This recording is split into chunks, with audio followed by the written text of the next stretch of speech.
Hi, my name is Faiyaz Farouk with Rowpoint Training and Coaching. The topic today is creating a culture of innovation in your organization. How to, basically. The first thing you need to do is acknowledge that you are an innovative organization and you want to innovate on whatever topic, whether it's a service-based business. For example, Rowpoint Training and Coaching.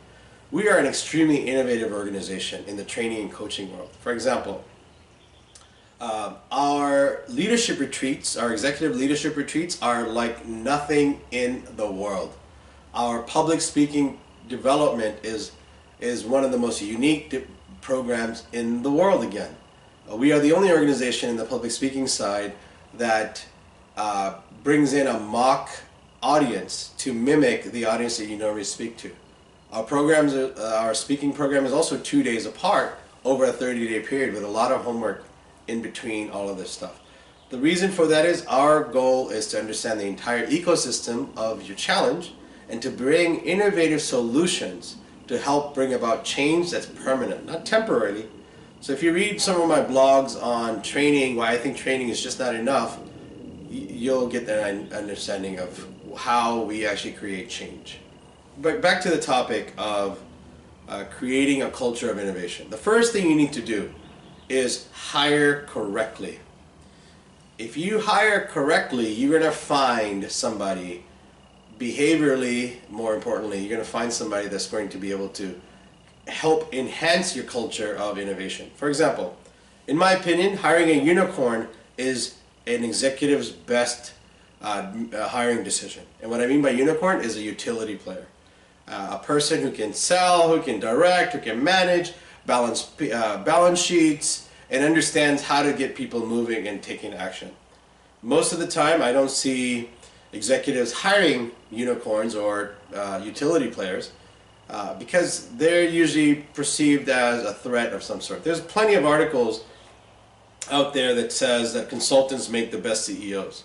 You know, as a consultant, I happen to agree with that. But it's really difficult to find somebody, especially as an executive, that you can trust and isn't going to take over your role or your job. But hey, it happens to everybody. Look at Steve Jobs. He brought in a guy who helped his organization grow, and he was the guy that actually fired him and took over his position.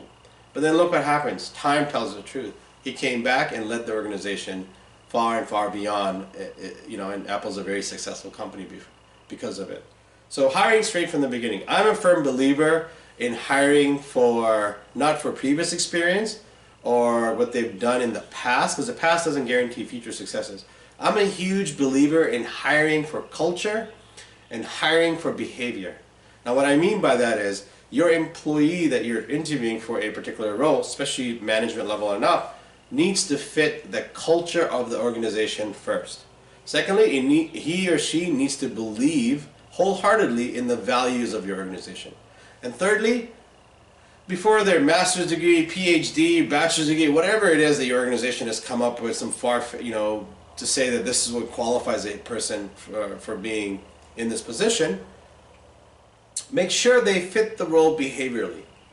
You know, don't hire an introvert to do an extrovert work. You know, there's an organization who is an accounting firm, and I met with them, and they were looking for somebody to train a bunch of accountants, introvert accountants, to do sales. And you know, I have uncles that own accounting firms, and God bless them, and I love accountants, but usually by nature, accountants aren't really salespeople or sales oriented.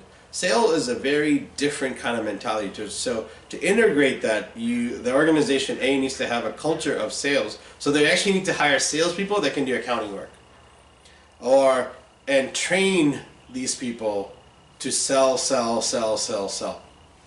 I mean, and I actually brought this up in the meeting, and the HR person, obviously we didn't get the business. The HR person felt that anybody can be taught sales, and every junior accountant should be able to bring in X amount of business every year, despite all of these things. And quite frankly, that wasn't the reality of the situation. And her and I decided we disagreed on the subject, and unfortunately. So the next thing you need to do is also understand culture, right? If your culture of your organization isn't designed for innovation, nothing's going to happen.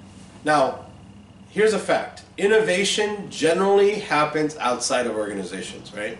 So companies like Northrop Grumman, Boeing, you sign all these affidavits that says that if you create something outside of work, it still belongs to Northrop Grumman and Boeing. Now, I'm not saying for you to actually do the same thing, but just understand, somewhere along the line, you know, America's an amazing place where innovation happens all the time. But just remember, in order to solve key problems, in order to stay ahead of the curve, the culture of organization cannot be rigid. So you can't have 13 principles of whoever and have your employees interview using those 13 principles and expect that rigid system to create innovation, right? Or you can't engineer management or say that, hey, you know, in order for our organization, our managers never to micromanage, I'm just going to overwhelm them with 40 managers. These things don't work. Management is a liberal art, and innovation requires creativity. I mean, how else did people like Michelangelo and Leonardo da Vinci, they're painters of the greatest. But yet they're also innovators and inventors. It's because it's a different brain from what it takes to really run a company and policies and procedures and all of these things, right? And you know, that's why, you know, some innovators look very different. For example, look at Einstein. Einstein was an innovator to the max degree, and he struggled for a very long time before he even got any notoriety. And even still, he wasn't happy until he really proved his theory of relativity. So if you want your next Einstein, hire based on making sure, A, your culture allows for a lot of space and creativity and failures. And number two, make sure that you hire right from the very beginning based on behaviors, based on culture and values fit. If you have questions, want to talk to us more about innovation in your workplace, please feel free to call us or comment on this video.